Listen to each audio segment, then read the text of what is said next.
Hello friends, வணக்கம் and welcome to my favourite recipes Tamil. இன்றைக்கி ஒரு சூப்பரான பொரியல் ரெசிபி பார்க்கலாம். பாவக்காய் பொரியல் எப்படி செய்து பார்க்கலாம். ஸோ பாவக்காயில் நிறைய ஹெல்த் பெனிஃபிட்ஸ் இருக்குது. ஸோ இது கசப்பாக இருக்கிறதுனால நிறைய பேர் அவாய்ட் பண்ணிடுவாங்க. ஸோ இந்த பாவக்காய் பொரியல் சாப்பிட்றது ரொம்ப நல்லது. ஸோ நீங்களும் ட்ரை பண்ணி பாருங்கள்.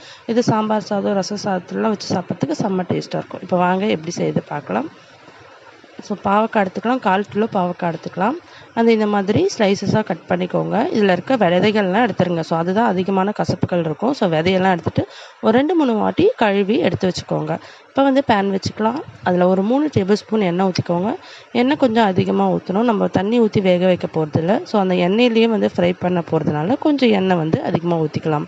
இது கூட ஒரு 1/2 டேபிள் ஸ்பூன் கடுகு, 1/2 டேபிள் ஸ்பூன் உளுத்தம்பருப்பு போட்டு தாளிச்சிக்கலாம். இப்போ ஒரு மீடியம் சைஸ் வெங்காயம் பொடியாக அரிஞ்சு சேர்த்துக்கோங்க.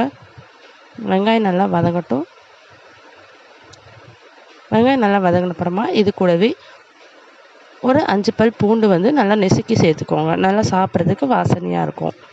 இந்த தொக்கு நீங்கள் சாப்பாட்டில் கூட போட்டு சாப்பிட்லாம். நல்லா டேஸ்ட்டாக இருக்கும். அப்படியே போட்டுட்டு பிசைஞ்சு சாப்பிட்டோன்னா. பூண்டு சேர்த்துட்டு இதையும் நல்லா வதக்கிக்கலாம்.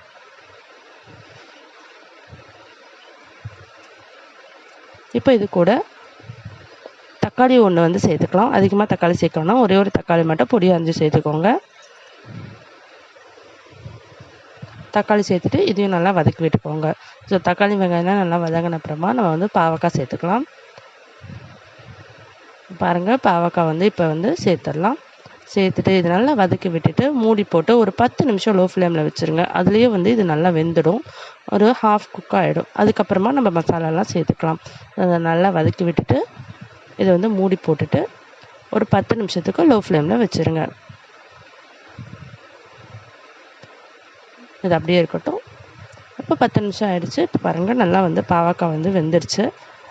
நல்லா ஒரு அரை பதத்துக்கு வெந்திருக்கு. இப்போ நம்ம மசாலா சேர்த்துக்கலாம்.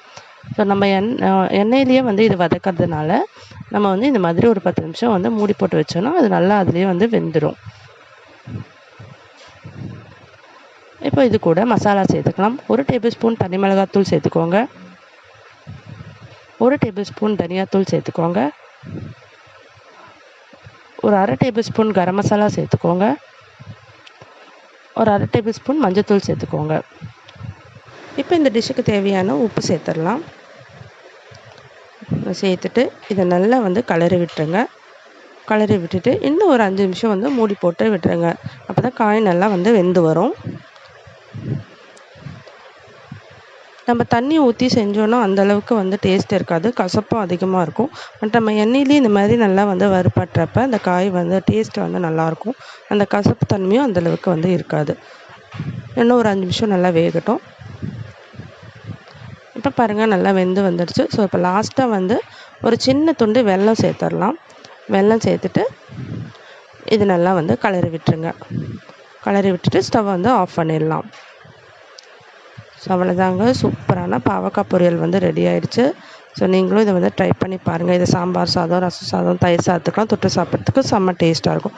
ட்ரை பண்ணிவிட்டு எப்படி இருந்ததுன்னு கமெண்ட் பண்ணுங்கள். இந்த வீடியோ பிடிச்சிருந்ததுன்னா நம்ம சேனல் மை ஃபேவரட் ரெசிபீஸ் தமிழை சப்ஸ்கிரைப் பண்ணிக்கோங்க. லைக் பண்ணுங்கள், ஷேர் பண்ணுங்கள். தேங்க்யூ ஃபார் வாட்சிங்.